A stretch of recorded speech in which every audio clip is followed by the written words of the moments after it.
සුරංග මම පාඩම් කරුවා සුරංග.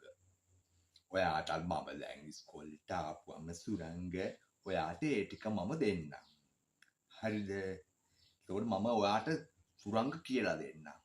සුරංගට පුළුවන් ඊට පස්සේ වැඩේ හරියටම කරගන්න. හරිද සුරංග? හරි.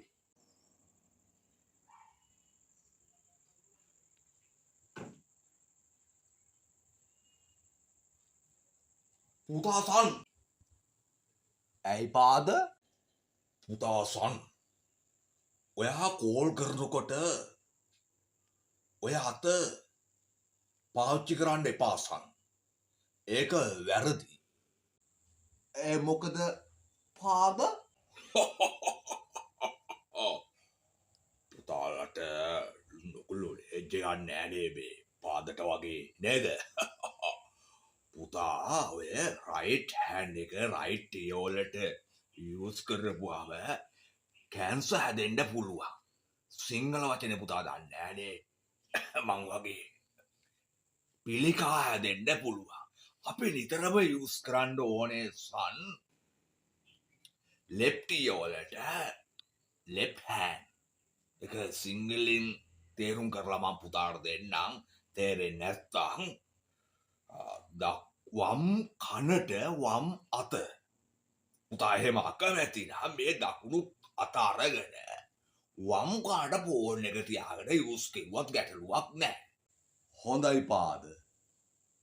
මම ඒ විදිහට කරන්න.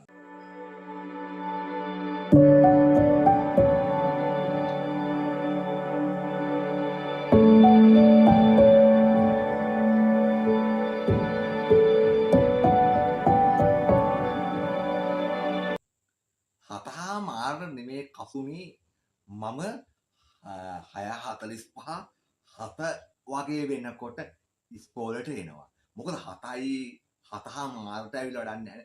7:00 මාරට තමයි ඉස්කෝලේ පටන්. අපි පොඩ්ඩක් කලින් යන්න ඕන කියලා තමයි මම නම් හිතන්නේ. බොහොම බුද්ධිමත් කොල්ලේ. මම ඉතින් උගේ තාත්තා ඌ බුද්ධිමත් නොවී තියෙන්න විදියක් නෑනේ නේද? බොහොම හොඳයි සන්. බොහොම හොඳයි. මම කියපු දේ සන් පිළිපැත්තා. තාත්තා කෙනෙකුට ලොකු ආඩම්බරයක් ඇති වෙනවා. දෙමාපියෝ කියන දේවල් දරුවෝ පිළිපැත්තා. මතක තියාගන්න සන්. මන් තරම් දන්න මිනිස්සෙක් හොයාගන්න හරි අමාරු. තේරුණාද? මන් නොදන්නේ මොනවද කියන්නකෝ සන්. ඔහොම යා. නෙල්සන් මැන්ඩෙලා ගැන, තෝමස් අල්වා එඩිසන්ලා ගැන, මහත්මා ගාන්ධිලා ගැන, එතකොට මාටින් වික්‍රමසිංහලා ගැන තමයි අපි දන්නේ. අපි ඔය ගමේ සෝම අයියලා, ජොසපින් අක්කලා, රොසලින් අක්කලා ඔය මගුල් අපි දන්නේ නෑ.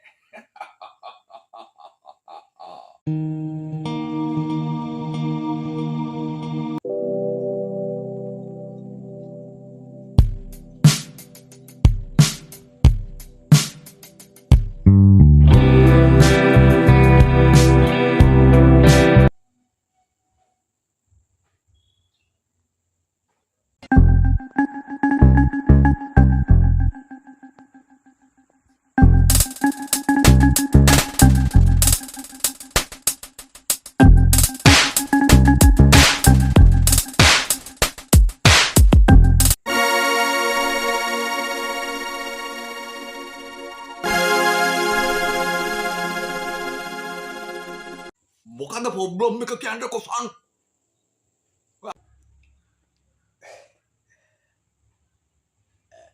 නෑ පාද කිව්වනේ මේ